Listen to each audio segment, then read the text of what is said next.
তবলার সবথেকে গুরুত্বপূর্ণ বাণীটি হচ্ছে তেরেকেটে তাকো বা তেরেকেটে। তেরেকেটে তাকো বা তেরেকেটে যেটাই প্র্যাকটিস করি না কেন, এটাকে এমনভাবে প্র্যাকটিস করা উচিত যাতে এটিকে বাজালে যেমন যথার্থ যিনি বাদক তিনি যেমন আনন্দ পাবেন, যিনি শুনবেন তিনিও আনন্দ পাবেন।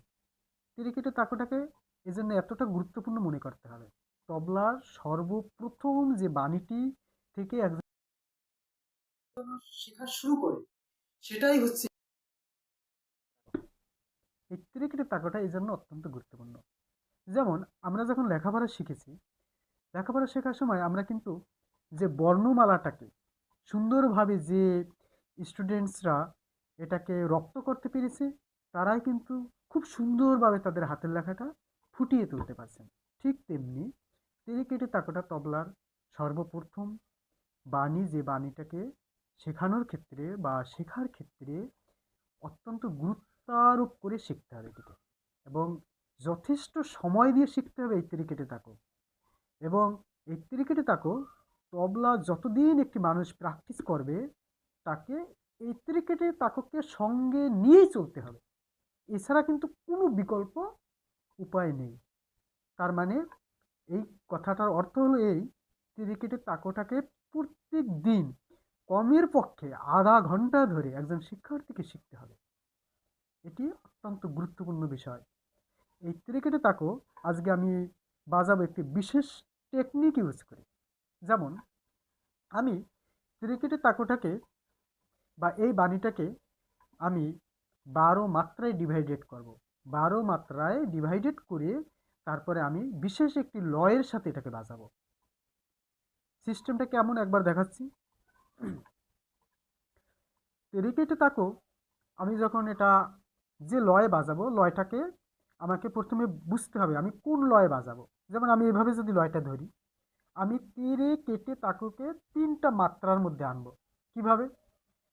তেরে কেটে তাকো, তেরে কেটে তাকো, তেরে কেটে তাকো, তেরে কেটে তাকো, তেরে কেটে তাকো। তাহলে পদ্ধতিটি কি? আমি যদি এভাবে শুধু তেরে কেটে তাকো, তেরে কেটে তাকো বাজাই, তাহলে কিছু সময় বাজাবার পর কিন্তু আমার ভালো লাগবে না। তাহলে আমার বিশেষ একটি পদ্ধতি অবলম্বন করে বাজাতে হবে। এই পদ্ধতিটা কি? পদ্ধতিটা হলো, আমি এই তেরে কেটে তাকোকে 3টা মাত্রায় ডিভাইডেড করে আমি মোট 12 মাত্রায় ডিভাইডেড করব।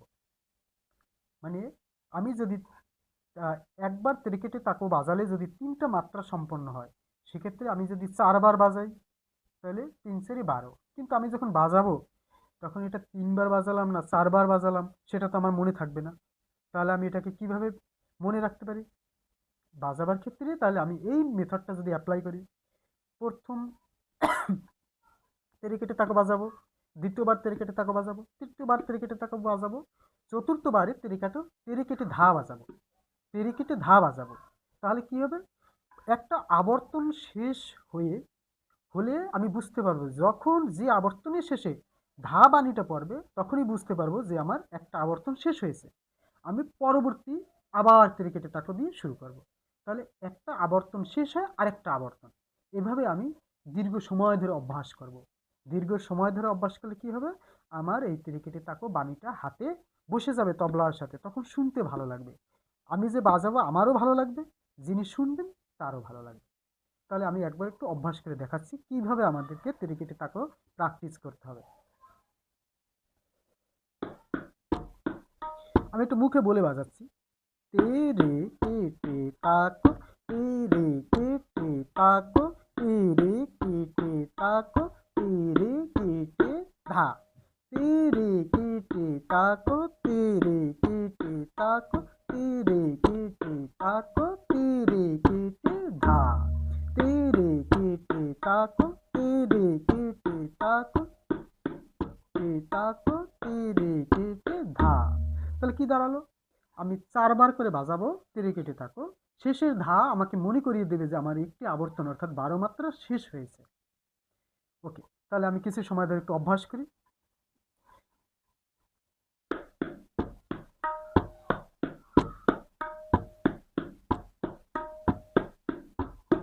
একটা আবর্তন শেষ হলো, আবার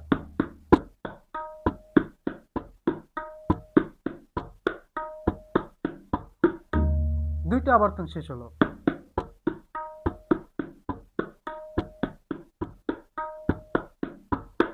তিনটা আবর্তন শেষ হলো। এভাবে আমাকে দীর্ঘ সময় ধরে অভ্যাস করতে হবে। যতটা অভ্যাস করব, তবে একটা কথা মনে রাখতে হবে এক্ষেত্রে, কখনো যেন লয় না বাড়ে। আমি যদি লয় কখনো বাড়াই তাহলে কিন্তু আর হবে না। এটাকে যত কম লয়ে বাজাতে হবে, কম লয়ে বাজালে হাতে যথাযথভাবে হবে। এভাবে প্রায় 10 থেকে 15 দিন, 1 মাস, 2 মাস, 6 মাস, 1 বছর আমি যদি নিয়মিত বাজাবার আগে আধা ঘন্টা ধরে প্র্যাকটিস করি, যে কোনো বাণী বাজাবার আগে শুরুতেই তবলা নিয়ে বসবো, তেরে কেটে তাকো বাজাবো, অথবা শুধু তেরে কেটে তাকো বাজাবো, তাহলে আমার হাতে বাণীটা এত সুন্দর হবে, হ্যাঁ, একটা সময় গিয়ে এটি একদম যথাযথভাবে হাতে উঠে আসবে। তাহলে কিছু সময় ধরে অভ্যাস করা যাক।